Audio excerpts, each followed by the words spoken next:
No, he's okay. You know, he gave us the opportunity to win the game, didn't he? So you know, he's obviously pretty dejected, and basically all I said to him is there's nothing I can say right now that's going to make him feel any better.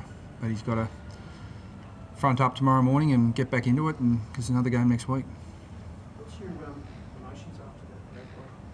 You came back so well and so hard in the last quarter, but you know, there are obviously parts of the game you sort of stewing up after that. Yeah, I think that the overriding emotion is one of frustration. I think we obviously had our chances in the game, but we had too many lapses in certain periods that we had the chance to really, you know, in the second quarter, put a bit of a gap between us and them, and we weren't able to take those chances, you know, and probably at a time when it felt to me like we were controlling the game, they were actually going forward and scoring, so it was contradictory. So yeah, I just thought that we let them in. They outplayed us for large periods of the night, so you know, and they were a bit better in the contest than we were, to be honest. So, but then again, you think this club's renowned for its fighting spirit. I don't think we did that brand any damage tonight.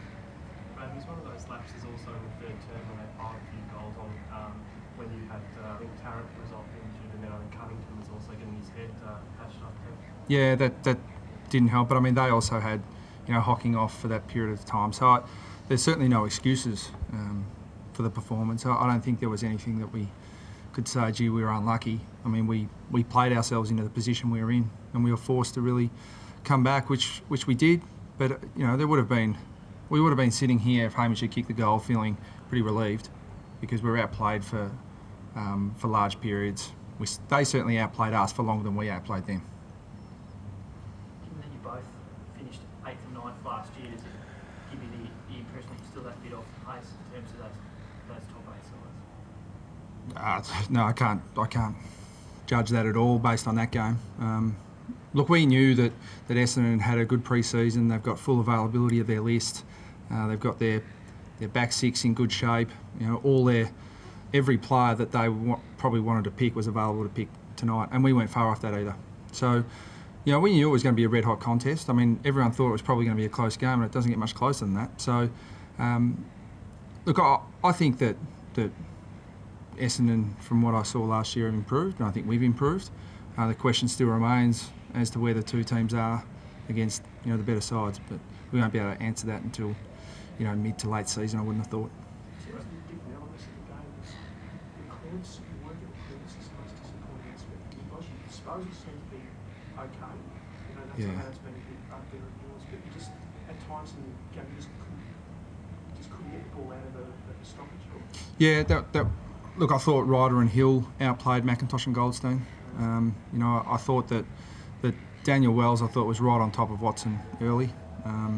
You know, but Watson's a class player, and we knew that was going to be a tough area of the game for us because he's such a good inside stoppage player. But then, you know, Andrew Swallow had a good game for us too. You know, eight or so clearances. So, unfortunately, he was a bit one out there. So, yeah, that was a little bit disappointing. But to be honest, I was a bit disappointed with our rucks. I thought they could have given us, you know, better use than they did. And they'll be disappointed with that game. They'll be looking to respond next week.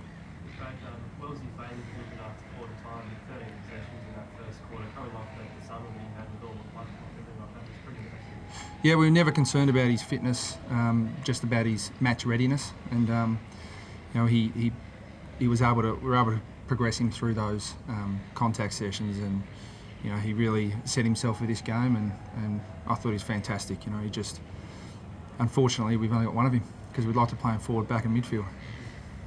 I'm interested in your view on the video review. Watson's shot the goal and saying to be conclusive.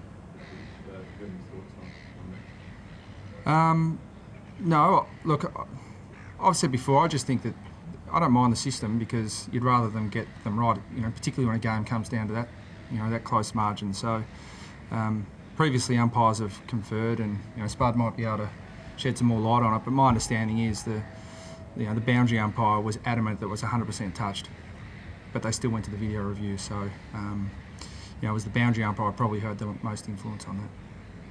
Can you add anything to that? Spot? Yeah. Look, the boys. I actually wasn't in that initial contest, but the boys all went up as one as it was touched, and then the boundary umpire was the one who said it was 100% touched. They still went to the review, and then I think they took his word for it. And speaking to the boys, the right decision was made. So I guess there's no real issue there from our perspective, or the right decision was made.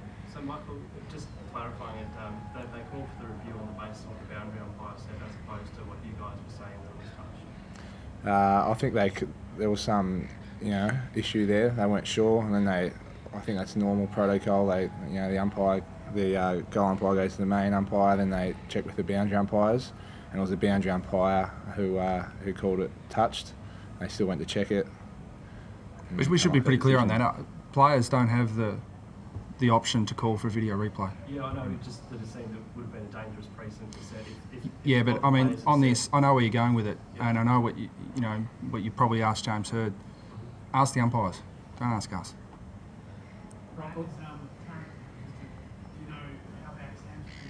No, not yet. We're hopeful that it's a neural type hamstring, so a back-related hamstring, which sometimes can come up pretty quickly. But he also cramped pretty heavily as well. So we have to wait the scans to see if that's an issue or not. But he just all I ask is, can he come back on? The answer was no. So we'll find the scan out on Monday. Yeah. Just a word on Michael's everyone's looking threatening for a while in the game. Scott never let him get off the leash. No, fantastic. I think they kicked it to him 14 times inside 50. So, when you have 67 inside 50s against, I thought our whole defence held up pretty well. And we asked a lot of Scott Thompson and Michael Firrito, and I thought largely they did a terrific job. Our emphasis will be in the review on why it got down there so often, not on our defensive performance. We were pretty pleased, but we back the two boys in to do that too, because they've done it for us before and they've done it all pre-season. Michael, the way all the players ran to Hamish at the end as he was sort of trying to get off the field, and everyone ran over and patted him on the back. It looked a real great show of spirit. Is that what it was? Yeah, I think so. Obviously, it's a pretty emotional time.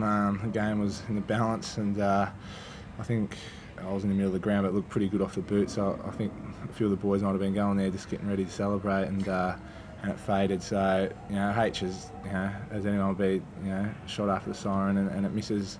He's bitterly disappointed, but I guess the game should have been won before that, or certainly we don't blame him for the loss anyway. But he's disappointed, as you would expect.